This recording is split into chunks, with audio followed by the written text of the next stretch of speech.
Welcome to my channel doctor SB education. Doctor SB education শিক্ষা এবং চাকরি সংক্রান্ত সমস্ত খবরের আপডেট নিয়ে রয়েছে তোমাদের সঙ্গে। ডক্টর এসবি এডুকেশনের সঙ্গে থাকো, নিজেকে আপডেট রাখো। দেখো, সকলেই জানছিলে যে আমরা যারা 2025-এ এবার কলেজ অ্যাডমিশনের জন্য অ্যাপ্লাই করেছো, অলরেডি করে ফেলেছো সকলে, আর মাত্র আগামীকাল ডেটটি রয়েছে।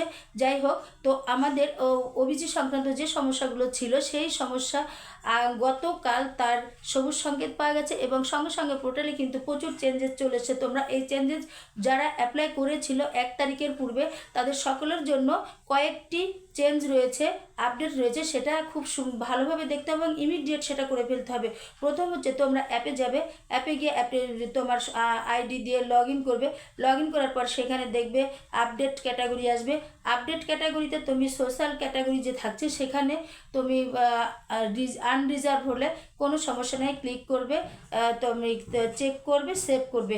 আর যদি তোমরা রিজার্ভ ক্যাটাগরির মধ্যে হও, যে কোনো ওবিসি, এসটি, এসসি, ওবিসি ইত্যাদি অনেক রয়েছে যা নিয়ে এত সমস্যা হলো, সেগুলোর মধ্যে যদি তোমরা কেউ থেকে থাকো, আছো তো অবশ্যই, তো সেখানে তোমরা চেক করবে, সেভ করবে এবং তোমাদের একটা নির্দিষ্ট যে এই সেভ করার সময় তোমাদের সংশ্লিষ্ট ডকুমেন্টস অর্থাৎ এসসি, এসটি এর যে শংসাপত্র সেটা আপলোড করার জায়গা থাকছে সেটা করে দিতে হবে।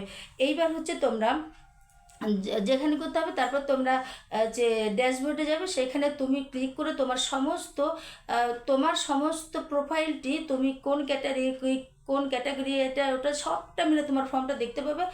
ফর্মটা রিভিউ করে দেখার পরে তারপরে তোমরা যাবে সার্চ হচ্ছে কোর্সেস অ্যান্ড ইনস্টিটিউশন, এখানে গিয়ে তোমরা ডিস্ট্রিক্ট চয়েস করবে। যেভাবে তোমরা আগে অ্যাপ্লাই করেছিলে ঠিক সেইভাবে সেখানে ডিস্ট্রিক্ট চয়েস করবে আর কলেজ চয়েস করবে।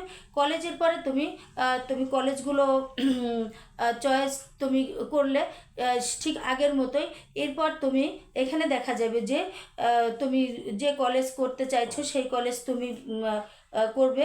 তারপর তুমি দেখতে পাবে যে এখানে যে বিষয়টা হচ্ছে সিট ম্যাট্রিক্সটা দেখাবে, যেটা আগে কিন্তু দেখায়নি। অর্থাৎ 1 তারিখের পরে যে সমস্যাটা তৈরি হয়েছে তখন থেকে সিট ম্যাট্রিক্সটা দেখায়নি। এই সিট ম্যাট্রিক্স হচ্ছে আসল ব্যাপার, যে কোন কলেজে কোন বিভাগে মানে ক্যাটাগরিতে কত পোস্ট আছে এবং কত অ্যাপ্লাই হয়েছে, সেই বিষয়টা কোন সাবজেক্টে কত অ্যাপ্লাই হয়েছিল সেটা দেখা যাচ্ছিল, কিন্তু কোন ক্যাটাগরিতে ঠিক কত অ্যাপ্লাই হলো সেটা দেখা যাচ্ছিল না, সেটা এখন দেখা যাবে। এবং এটাই হলো সবথেকে বড় চেঞ্জ। এই চেঞ্জটা করা এই সিট ম্যাট্রিক্সের উপর নির্ভর করে আমাদের আগামীকাল 30শে জুলাইয়ের লাস্ট ডেটের পরেই আমরা পেতে চলেছি মেরিট লিস্ট।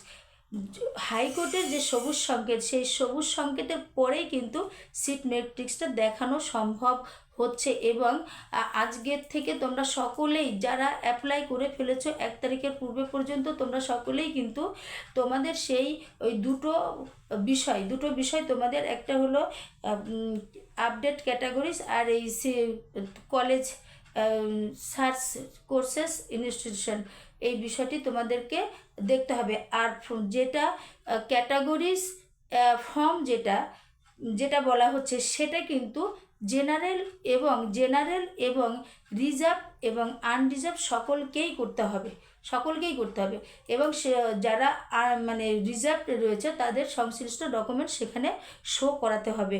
তো এই হলো এই টোটালটা আমরা এতদিনের প্রতীক্ষার ফল এটা হয়েছে। এবং আগামীকালের পরে দেখব কবে আমাদের মেরিট লিস্ট প্রকাশিত হচ্ছে। সকলেই চেয়ে আছে মেরিট লিস্টের দিকে।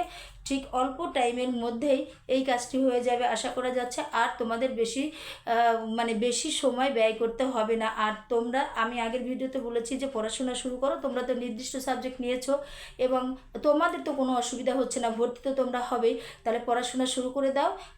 ভর্তি হবে একটু যে প্রসেসে চলবে, কিন্তু পড়াশোনাটা তোমরা বাড়িতে শুরু করে দাও। ঠিক আছে, আজকের ভিডিওটি এই পর্যন্ত। তোমরা সঙ্গে থাকো, মেরিট লিস্ট প্রকাশিত হওয়ার সঙ্গে সঙ্গে কিন্তু আমি তোমাদেরকে আপডেট দেব। আমার এই চ্যানেলটি যারা এখনও সাবস্ক্রাইব করো নাই, করে নাও আর সঙ্গে থাকলেই তোমরা সমস্ত বিষয়ের খবর পেয়ে যাবে। শুধু কলেজ নয়, অন্যান্য ক্ষেত্রেও তোমাদের যে আপডেটগুলো থাকার দরকার প্রতি মুহূর্তে সেগুলো পেয়ে যাবে। Thank you.